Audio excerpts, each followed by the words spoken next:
If you're just starting to play punk guitar, or maybe you're playing in a punk band, you may have started to realize that power chords and bar chords can only take you so far. In this video, I'm going to show you 5 easy punk lead guitar techniques that are used in a wide variety of styles of punk rock, and you can begin to incorporate in your guitar playing today. These lead techniques are used from everything from vintage punk rock all the way up to modern punk, and can be used in any song you're playing or learning. So grab your favorite guitar and let's go.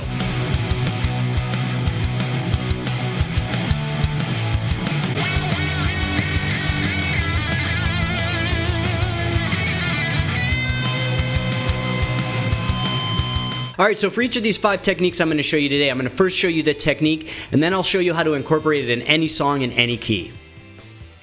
So the first technique we're talking about today are octaves. So here's an example of what a lead using octaves can sound like.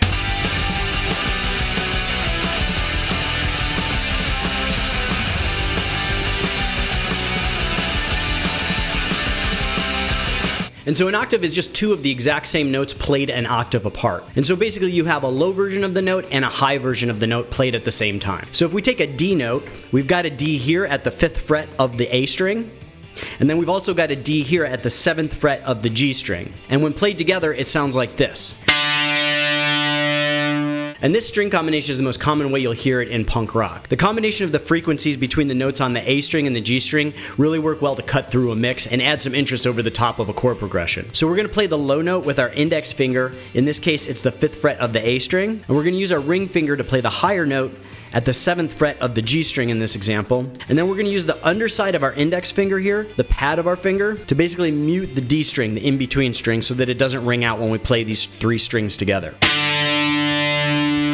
And so we're striking all 3 strings, the A, the D, and G string, but only the D and G are ringing out. So this technique is used by a lot of bands, from the Adolescents to Fugazi to NoFX, and there's a couple different ways you can use it. The first way is probably the easiest, and in this way we're just going to be playing the same octave over the same chord. So for example, if we have a D chord, we can play the D octave over that chord. And so we can play the octave rhythm over the top of the same chords without having to worry about sounding out of tune or being out of key. A good example of this is the way my band Smut Brothers used it in the song Vernon Girl. So the chord progression in the verse of that song is A, E, C, G, and it sounds like this.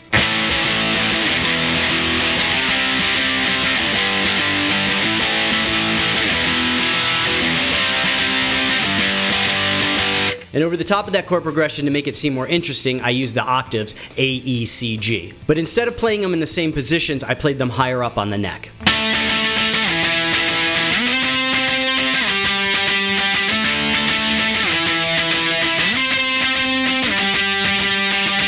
So you'll notice I'm playing the same octave notes over the same chords, just in a different position. And here's what it sounds like with both guitars playing.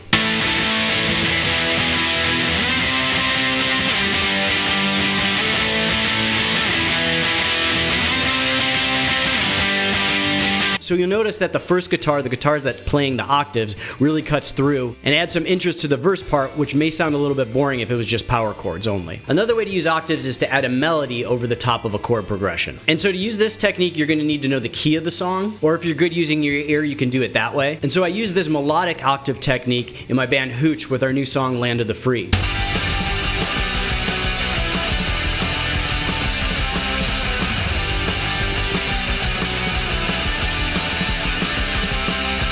So the song is in the key of G and goes like this.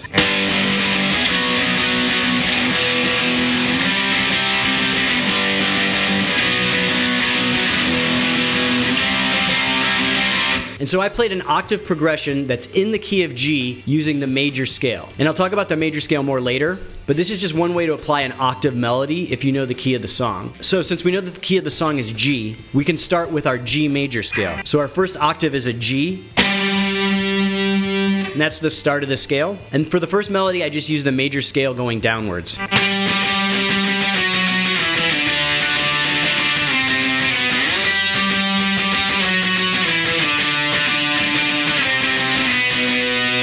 So you can use this technique for any song as long as you know the key. And then you can use the major scale or you can use the minor pentatonic scale. You don't have to memorize the scale. You can just look up the scale and find the corresponding notes on your fretboard and just use those notes when you're writing your melody. For songs in a major key, usually a major scale sounds better, And for songs in a minor key, a minor scale is going to sound better, like the minor pentatonic. And so you don't need to know if it's a major key or minor key. You can just try both of those scales over the chord progression and see which sounds better to your ear.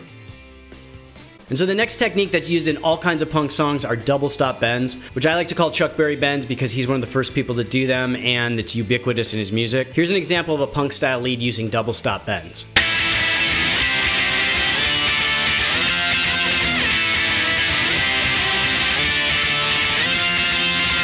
And so all a double stop bend is a unison bend, which is basically two notes played with the lower note being bent up to match the higher note. So for example, we have a unison bend here at the E, the 5th fret of the B string, and the 7th fret of the G string. And so we're just gonna bend that D up to an E to match the higher string. And so that's a unison bend. And if we want to do a double stop bend, we're basically just taking that unison bend and then we're adding the high E string to it.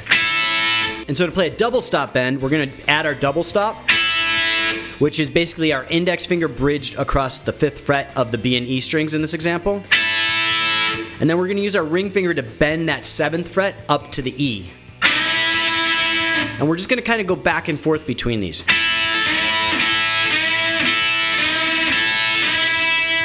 And you may recognize that sound from Chuck Berry. And so we can use this anywhere up and down the neck. And so like our previous example with the octaves, we can use this in two different ways. The first way is to play the correct double stop bend over the corresponding chord in the chord progression. So if we're playing an A, we can play the corresponding double stop A over the top of that chord. And the note that you're referencing on the double stop bend is that note that's being played on the high E string. So for an A chord at the 5th fret of the low E, we're going to play a double stop bend at the 5th fret of the B and E strings, bending at the 7th fret of the G string. And the same thing up and down the neck. So for a B, we play the chord with the root note in the 7th fret. The double stop bend is going to be rooted at the 7th fret. And so a good example of this technique is in Black Flag's song Jealous Again. There's a little part in between the chorus and the verse, it's like a little bridge, where they go from a G to a D. And Greg Ginn plays a G double stop bend over the G chord, up to a D double stop bend over the D chord. And so the preceding part and the part go like this.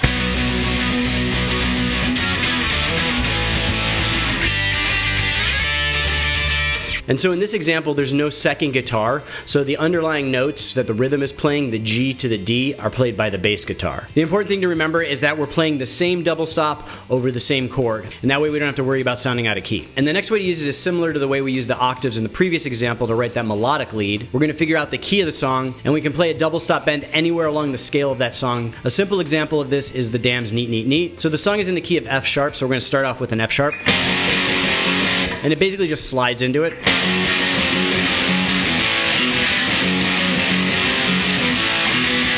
And then the lead over the top goes something like.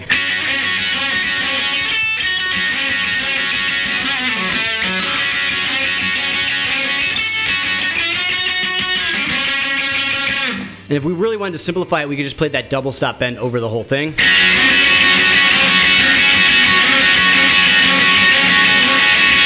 And so that works because we're playing a note that's within the F sharp scale over all those chords. And so as I said before, this song's in the F sharp minor key. And so we can play any note in the F sharp minor scale or F sharp minor pentatonic scale as a double stop bend, and it will sound in key. And the next technique we're going to talk about is something Greg Ginn from Black Flag used a lot and Kurt Cobain from Nirvana used, and that's incorporating out-of-key notes into a lead or solo that starts off in a regular scale. And so a great example of this is the solo from Jealous Again, which is in the key of E. And so this is just kind of an approximation of what Greg Ginn played in the solo to illustrate the point.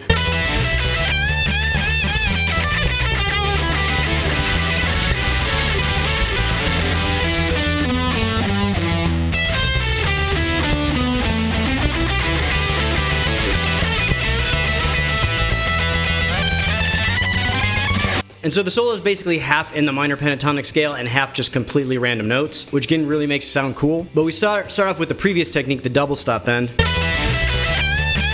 And then we kind of work our way randomly down the minor pentatonic scale.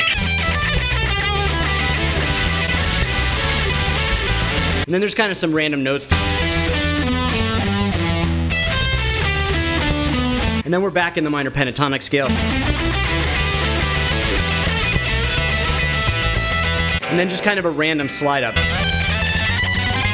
And so this is a great example of how you can use this technique by going in and out of that scale. So we're in the scale for a bit and it's kind of comfortable, and then Greg Ginn just kind of throws us a curveball with these random kind of notes thrown in there. And then we go back in the scale, because if we're too far out of the scale for too long, it kind of loses its effectiveness. So then we go back in the scale, we kind of reestablish the solo, and then it goes back out and then back in and back out. And I think this is one of the most effective ways to kind of use this technique, is to kind of have a melodic or structured solo and then throw in these kind of random out of control notes. And the next technique is used by a lot of bands, notably the Dead Kennedys, and that's using arpeggios over like power chords or in combination with power chords. And so a good example of this is the Ramones' Pet Sematary. And so the chords of the song are D, C, F.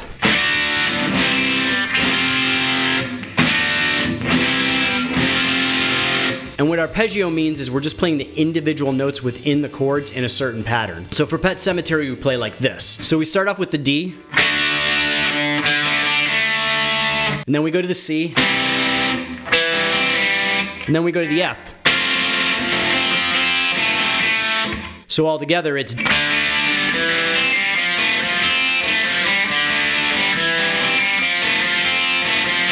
And in this song, they're only playing the notes on the D, G, and B strings, but another way to play it is using every note in the chord. And so in an example that might sound like a TSOL song, we could play a C to D progression, and we could play arpeggios of a minor chord over the top of that. So our minor bar chord, if for a C, is here, and the D is here.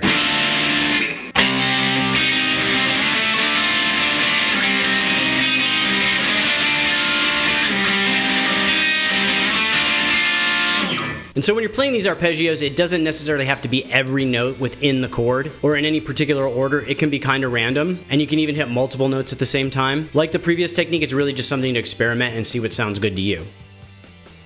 And so the last technique we can use if we're trying to come up with like a punk lead or solo is we can duplicate the vocal melody on the guitar. And so probably one of the most famous examples of this is Smells Like Teen Spirit by Nirvana, but it's used by countless punk bands. And so for the guitar solo, Kurt Cobain is just playing the vocal line on his guitar.